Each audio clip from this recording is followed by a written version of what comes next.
Hello everybody and welcome back to Etakshila classes. My name is Vasundhara and today we are going to talk about some exceptions that are related to nouns. तो nouns जो है एक बहुत basic foundational chapter है हमारे grammar के syllabus का. तो इसमें कुछ एक एक्सेप्शंस है. I know most of you are quite well versed with this chapter और बहुत सारे स्टूडेंट्स को पता भी है, लेकिन still there are some exceptions जो हम अक्सर भूल जाते हैं और जो एग्जाम पॉइंट ऑफ व्यू से बहुत ज्यादा इंपॉर्टेंट है. So today let's find out what those exceptions are और उन्हीं के बारे में हम आज बात करेंगे. ठीक है, तो एक्सेप्शन नंबर 1 जो हमारे पास है that is hyphenated nouns do not have plural forms. अब इसका क्या मतलब होता है? देखिए, हम हाइफनेटेड किसको कहते हैं? जिसमें हाइफन लगा हो. ठीक है, इसे हम कंपाउंड नाउन भी कहते हैं. तो हम थोड़ी सी बात करते हैं पहले कि कंपाउंड नाउन क्या होता है. आपने बहुत बार सुना होगा word 2-year-old son, right, 3-year-old daughter. Let me change the colour. Okay, कभी भी अगर मान लीजिए आपके पास एक इस तरीके से,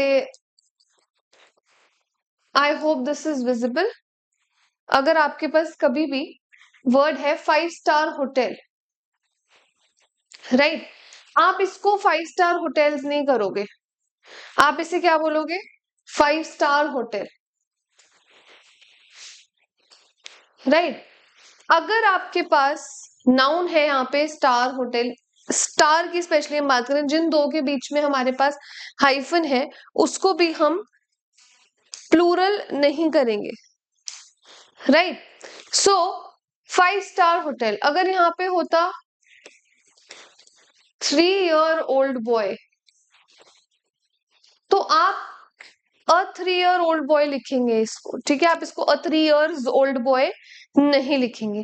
तो हाइफनेटेड नाउन जितने भी हैं उसमें आपको क्या याद रखना है कि कभी भी आप यहाँ पे प्लूरल जो है वो नहीं करेंगे, इसको हमेशा सिंगुलर रखेंगे. हाँ, अगर यहाँ पे 3 years होता, the boy is 3 years old, तो आप जरूर इसको years लिखते. लेकिन अ लगा हुआ है या अगर वो हाइफन के साथ लगा है, so it will always be in a singular form. Okay, if this is not visible, let me like change the color. I think this will be pretty same. No worries. Let's move to the next exception, which is never go for literal translations. अब कई बार क्या होता है, हम English कैसे बोलना सीखते हैं कि हम डायरेक्टली हिंदी से उसको हिंदी से इंग्लिश में अनुवाद करना शुरू कर देते हैं और इसीलिए हम बहुत सारे वर्ड्स को स्किप भी कर देते हैं और बहुत सारे वर्ड्स को गलत भी बोलते हैं. ठीक है, तो अगर हमारे पास कुछ वर्ड्स एग्जिस्ट नहीं करते इंग्लिश में, जैसे मैं आपको बता दूं कि कजन सिस्टर या कजन ब्रदर, ऐसे कोई भी वर्ड्स जो है एग्जिस्ट नहीं करते. Is that clear? It is always cousin. अगर आप कह रहे हो she is my cousin, so we understand कि we are talking about a girl. If you say he is your cousin, we understand you're talking about a boy. You don't have to go an extra mile and say she is my cousin sister. Okay, so cousin sister, cousin brother, these words do not exist. Similarly, there is nothing as pickpocketer. It's a pickpocket, मतलब जो जेब कतरा जिसको हिंदी में बोलते हैं, it's always pickpocket. पॉकेटर जो है वो एग्जिस्ट नहीं करता. Is that clear? So this is your second exception. First is that hyphenated nouns or compound nouns do not have a plural form and you should never go for literal translations. Okay, next is some nouns look plural but are actually singular.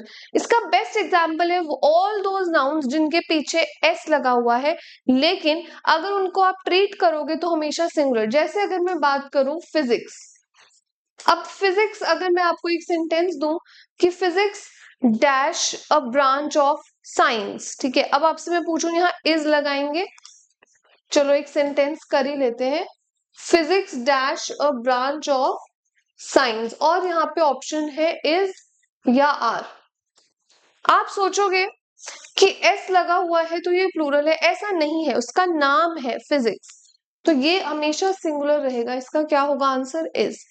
Similarly मान लो मैं आपको कहूं three idiots dash a good movie, right, तो three idiots are नहीं होगा, is होगा, भले ही उसका नाम में पीछे एस आ रहा है but it will be singular, so three idiots is a good movie, right. Similarly इधर भी यही चीज को आप ध्यान रखोगे। उसी तरीके से बहुत सारे ऐसे वर्ड्स हैं जो दिखने में आपको लगते हैं plural but they are actually singular. For example I think you will be able to see, for example politics, politics is a sensitive issue, okay, not r. Business is growing, not r. News, this news is true, right? So there are many words, like innings will always be plural, singular, you have to remember these things. So police, not police, sorry, politics, business, news, innings, all these words, they look plural because they have an s or es, but actually they are singular. ये exceptions हैं जो आपको याद रखनी पड़ेंगी। कुछ एक diseases भी हैं जैसे measles, mumps, this is also an exception and you will have to remember it, right? Next, let's move to the next exception. In compound nouns, plurals are formed of the main word. अभी दोबारा compound noun की बात आ रही है। अगर हमें कोई compound noun given है, for example जिसमें एक हाइफन लगा है, डैश लगा है, for example son in law, अगर मुझे सन इन लॉ का प्लूरल करना भी है तो बहुत से स्टूडेंट्स इसको सन इन लॉज कर देते हैं, ठीक है, जो कि गलत है। देखिए यहाँ पे नाउन है क्या हमारा, पर्सन कौन है, सन। अगर मुझे कभी इसको याद रखने का एक तरीका बताती हूँ, अगर कभी मुझे इसका जेंडर चेंज करना हो तो son in law becomes daughter in law, right. You don't change in law anything, you just change son because that is your main noun, right. Similarly अगर प्लूरल भी करना है तो किसका करेंगे, इस वर्ड का, तो this will become sons in law, daughters in law, mothers in law, commanders in chief, right, like that. लेकिन अगर आपको अपॉस्ट्रोफी लगाना है कभी, एक एक्सेप्शनल चीज ये भी है, अभी बता रही हूँ आपको, अगर मुझे बोलना है कि this is his son in law's car, तो आप सन्स इन लॉ नहीं करोगे, यानी यहाँ पे अपॉस्ट्रोफी नहीं लगाओगे, अब पूरे सन इन लॉ की कार की बात हो रही है, तो यहाँ होगी। Is that clear? So these are some exceptions that you will have to remember, और अगर एग्जाम क्लियर करना है तो याद रखना भी पड़ेगा, ठीक है। नाउन्स बहुत बेसिक चैप्टर है बट बहुत ज्यादा इंपॉर्टेंट है। अब कई बार ऐसा सिचुएशन आता है कि you have a noun preposition noun, जैसे अगर मैं आपको बोलूं door to door, he is a door to door salesman. कभी भी अगर ऐसा सिचुएशन अराइज हो जब आपके पास नाउन प्रेपोजिशन नाउन दोनों चीजें एक ऐसे पैटर्न में एग्जिस्ट कर रही हैं, मेक श्योर कि आपका नाउन जो है is always singular. It means कभी भी डोर्स टू डोर्स सेल्समैन नहीं होगा, क्या होगा, डोर टू डोर, राइट। इसके बहुत सारे एग्जाम्पल्स हैं, जैसे कई बार हमने एक सेंटेंस बहुत बार देखा है, ship after ship is selling. इसको याद रखने का एक क्लासिक तरीका ये है कि मान लो कभी अगर मैं इस तरीके से बोलती हूँ कि सब लोग जो है वन बाय वन करके बैठ जाओ, हम कभी भी वंस बाय वन नहीं बोलते, हम क्या बोलते हैं, right, because we always put nouns in singular form, right? Next,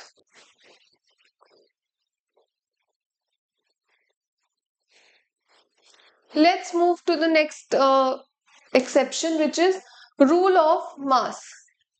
Now whenever you have many a, जब भी आप ये phrase देखो many a, it is always followed by a singular noun and a singular verb. देखो many students ऐसा बोलते हैं, many students are studying, लेकिन अगर क्वेश्चन हो many a student तो आप क्या बोलोगे, many a student is studying, many a student is studying. Rule of mass means many a always followed by a singular noun and singular verb. बहुत से, ठीक है, many a child is crying, many children are crying but many a child is crying. तो ये जो है आपको चीजें याद रखनी है, एक्सेप्शंस जो है वो बहुत ज्यादा इंपॉर्टेंट है। कभी भी किसी नॉन लिविंग ऑब्जेक्ट के साथ पोजेसिव केस नहीं लगता, जैसे अगर मुझे बोलना हो कि the arms chair is broken, that's wrong. I will say the leg of the arm, leg of the chair is broken. I will say the arm of the chair is broken, not the chair's arm, right? Because with non-living objects you will never use possessive or apostrophe. ठीक है, आप ये जरूर बोल सकते हैं कि रियाज arm, ये करेक्ट है, लेकिन चेयर्स आर्म ये गलत है. क्या बोलेंगे हम? The arm of the chair. ठीक है, कभी भी आप क्या है इसके साथ अपोस्ट्रोफी नॉन लिविंग के साथ नहीं यूज करेंगे. ठीक है, नो डबल अपोस्ट्रोफी. कभी भी ऐसा नहीं बोलते कि Riyaz father's car. No, again wrong. Double apostrophe कभी नहीं लगता. क्या लगता है? The car of Riyaz father. Okay, the phone of Neha's mother, not Neha's mother's phone. It is wrong. Never use double apostrophe. ठीक है? So these were some of the exceptions that we studied today. I hope you really liked the video. Please like this session, comment on it. If you have any doubts, let me know and subscribe to the channel. Next time I will be back with some other interesting concept. Till then, please keep watching. Thank you and Jai Hind.